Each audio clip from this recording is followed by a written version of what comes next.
take a look at This has to be the right... It's from Simplicissimus! That's so fucking amazing. It's 1 month ago, too. Oh my god. I didn't know that. That's so cool. This is like a German, like some German YouTubers that made an English channel. They make really, really good videos, like very informative.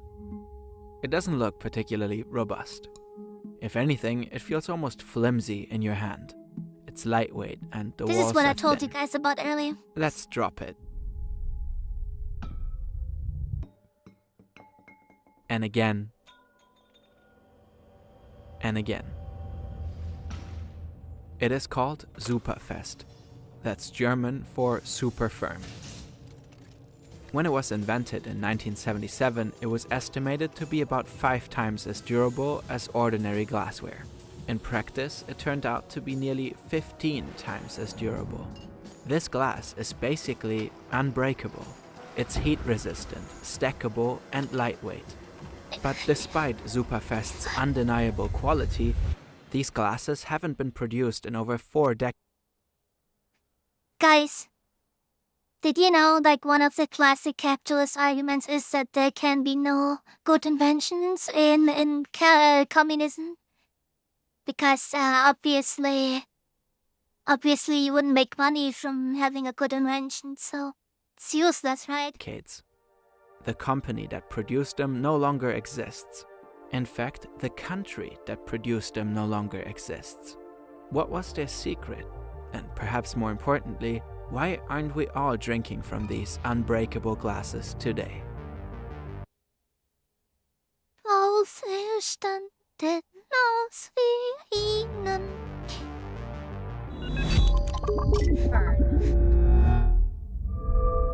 To understand Superfest, we first need to understand.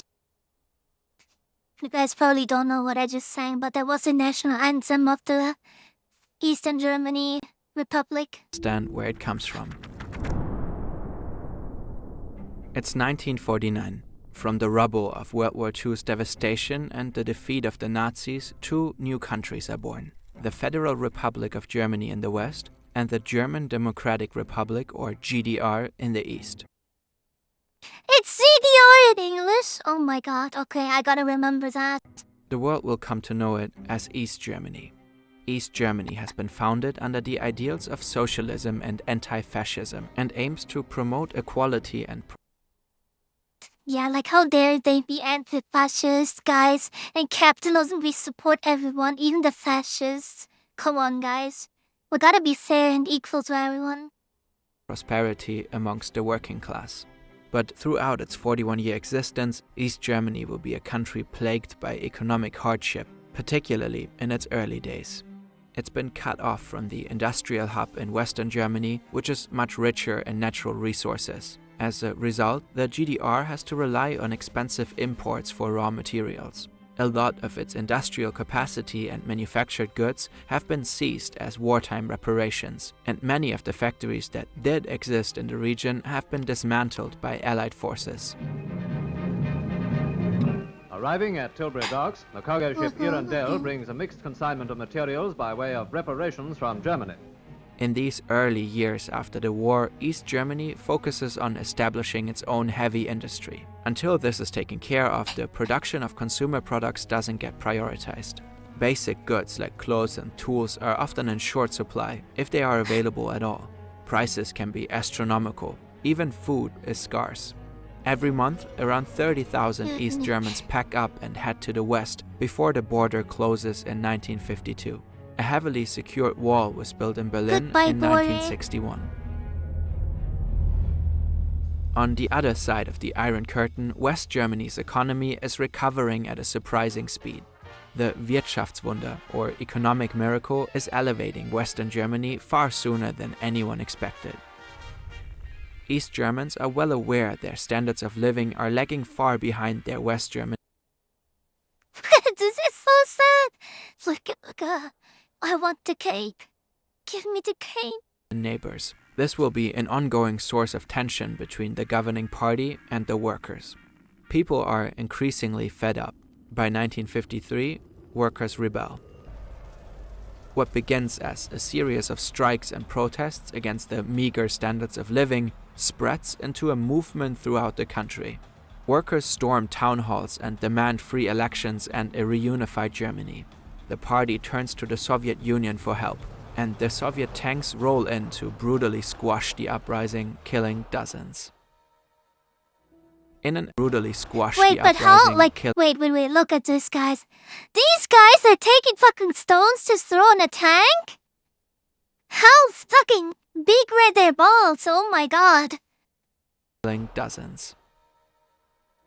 In an attempt to meet the workers halfway, the party makes considerable efforts to improve access to consumer goods. One major area of focus is in rebuilding the nation's chemical industry, with a campaign operating under the catchy slogan of chemistry yields bread, prosperity, and beauty. Mit Brot, Wohlstand, Schönheit. What a shitty slogan, I love it. The nation's chemical production is kicked into high gear. In particular, plastic starts to infiltrate the nation. But it's not just plastic that receives a push in production. By the 1970s, it becomes clear that something must be done about the country's glass shortage. At a festival, someone makes the unthinkable faux pas of serving a high-ranking GDR minister beer in a paper cup. Drinking it from a paper cup is naturally utterly unacceptable. In 1975, GDR officials task a research lab with figuring out how. Yeah, imagine how angry this guy was. A paper cup? Okay, that's it. We gotta invent glass, guys. Unbreakable glass if we have to. We don't have much, so it's gotta be unbreakable. How to improve glass. It should be tougher and more resistant to sudden changes in temperature so that glasses don't need to be replaced as often. As a bonus, they also hope to create a successful export product, an innovation that will gain worldwide respect for East Germany. East German products are often ridiculed by West Germans. East German cars, for example. Yes, it's such a meme, guys. These cars are such a meme. They're so funny. They're so cute. Look at them. Are slow, sputtering, and cramped, and GDR citizens would have to wait around 9 years to get one. Yes, they had to wait 9 years to get one, that is true. But guess fucking what, you got it for free. You got a car for free, every household got a car for free after about 9 years. The waiting time was this long because the industry wasn't really going too well. Because the post-war efforts weren't too great, with the Soviet Union, stuff like that. But the idea is amazing, right? West German neighbors, meanwhile, are zipping along the Autobahn in Volkswagen, BMW, Audi, Porsche or Mercedes models. And they are becoming very rich exporting them. Socialist production needs to gain legitimacy on the world stage. Could Unbreakable Glass be the big win East Germany needs? The task is classified as a project of particular urgency, and the chemists get to work. Inventing a successful product is not easy, but you may already have the perfect idea. Let's say you're really inspired by the concept of unbreakable glass and want to make your own unique coffee mugs. After a great campaign in which you demonstrate the undeniable superiority of your mugs in public taste tests, which you totally didn't stage, you've got people banging down your door for your products. But damn, you don't even have an online store yet. This is where Shopify comes in. The platform can help you build your online store. Whether you're just getting started or you're already a mug tycoon, Shopify supports you at every step. I called With just it a its few ads, clicks, you can create but a at least it's their customized own and ad. professional online store without So any prior I don't mind knowledge. that these The people make dashboard money always off gives me you an watching the overview video. of That's all just relevant fair. data. We personally have been using Shopify for over 4 years for our clothing brand Culture. They have been an invaluable partner building that business. You can try Shopify for free. Just visit shopify.com/fern and start your journey. Glass is all around us, so much so that we don't even notice it, except of course when it breaks. Glass has been with us for a very long time. It's found in nature, like the volcanic glass obsidian, but we've been developing it ourselves for around 4,000 years. Glass is made from sand. Sand's primary constituent Glass is pretty silica, impressive. which, when melted and cooled rapidly, creates an amorphous solid. This means that its atoms have a disorderly arrangement. Most solids are composed of orderly crystalline structures, but these atoms are all over the place. It's this random, irregular arrangement of atoms that makes glass so breakable. Glass doesn't break because it's, as commonly believed, inherently weak. Glass is actually quite strong. It can sometimes demonstrate strength greater than steel. Glass breaks because of stress. Interesting. It may be strong, but it's a very brittle material. This means that it can withstand pressure over time, but it breaks easily with stress like a sudden impact or temperature change. When stress is applied to glass, such as bending or striking, the irregular arrangement of its particles doesn't allow it to deform or stretch like a material with a regular crystalline structure would. Instead, the particles are jostled about randomly, which creates space for flaws to develop and propagate. The rapid spread of cracks causes the glass to shatter into sharp fragments. This tendency to shatter is the biggest drawback to glass. Humans have been experimenting with ways to make glass tougher for thousands of years. In the Bronze Age, ancient glassmakers discovered that mixing the ash of desert plants with sand could make glass more stable and workable. We now know this is because of the calcium oxide, also known as lime, found in the desert ash. Lime is also sourced in limestone, which is abundant in many places on Earth, making it a relatively inexpensive additive. As a result, soda lime glass is still the most prevalent glass worldwide.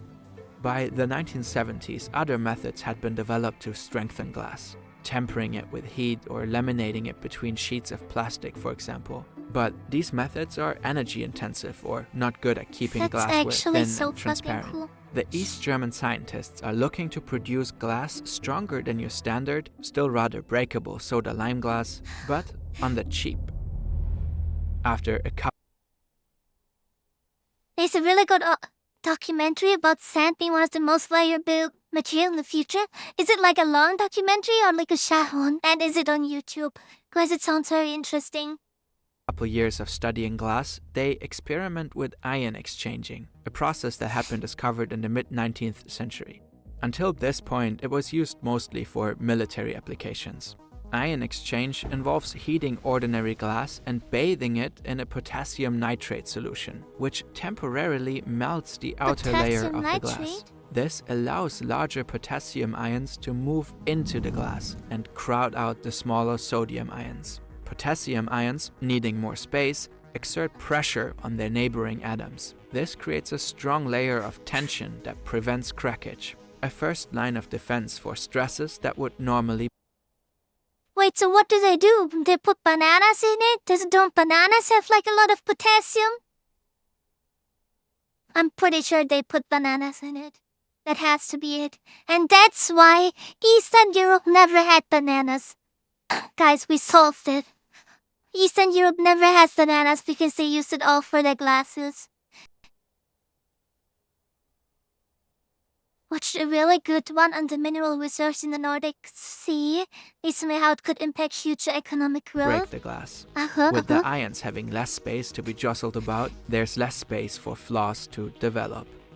The ion exchange method works beautifully. The scientists modestly predict this new glassware will be 5 times more durable than ordinary soda lime glass. In practice, it's up to 15 times less breakable. By the late 70s, the party orders for this new glass to be produced en masse. Restaurants all over East Germany buy up Superfest glasses until nobody needs to buy anymore. They are sorted for years. Maxing them out, guys. They maxed out the glass. Because the glasses almost never break. Nowadays, the glasses you find in restaurants and bars worldwide aren't even close to the same quality.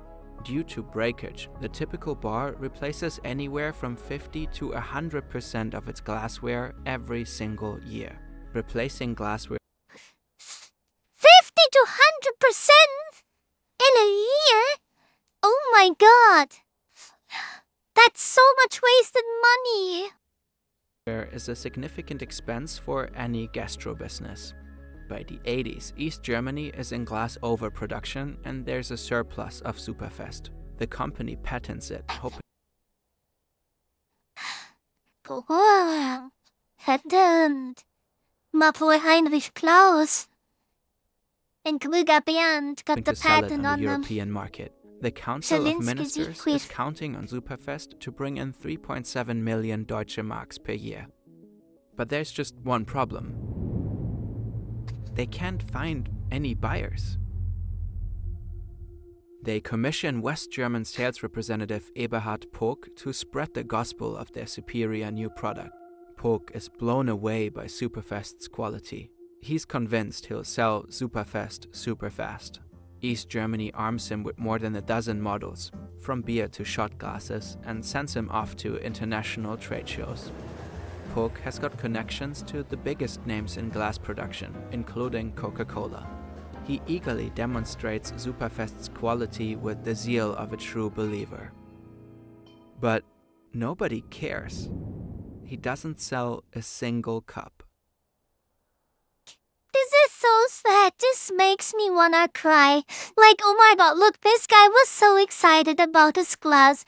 Wanted to tell everyone about his super cool glass. No one wants to buy it because it doesn't fucking break. And they see it as a negative thing. How can you see it as a negative thing? As he recalls it, Coca-Cola reps say, "Why should we use glass that won't break? We earn money with our glasses." Other glass dealers tell him, "Why should we saw off the branch we're sitting on?" The problem with Superfest glasses is that they are just too good. The values that guided its production are not the values that guide most manufacturing. They're entering a market where disposability often trumps durability. A profit motive can incentivize businesses to create products with planned obsolescence. Planned obsolescence is the design of products with an intentionally limited shelf life so that consumers will buy the product over and over again. It's a controversial but very effective business practice. What do you mean controversial? It's shit! Just say it's a shit business strategy. It's an asshole strategy. Like, oh my god, imagine guys, I would be like, hey, let me sell you my old PC.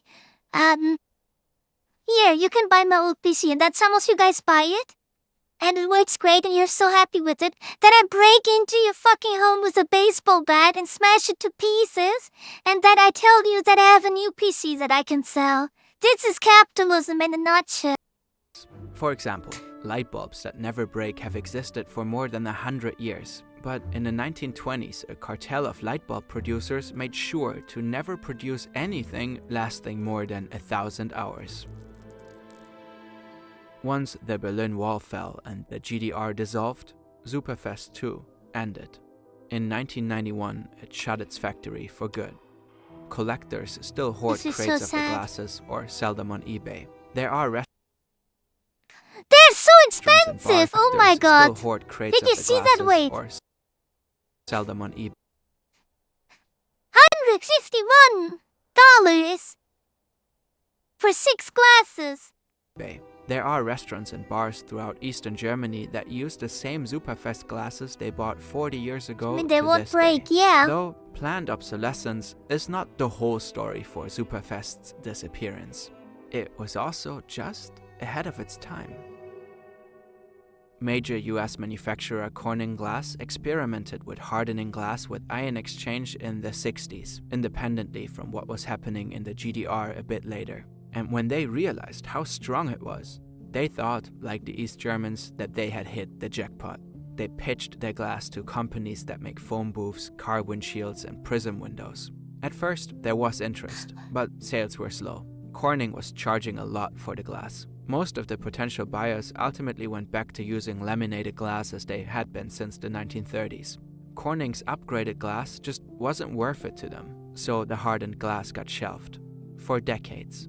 That is until 2007, when Steve Jobs approaches Corning with help in creating the iPhone. He needs a glass that's thin, transparent, and as unlikely to shatter as possible. And that's how chemically hardened glass is most widely used today, in the screens of billions of electronic devices worldwide.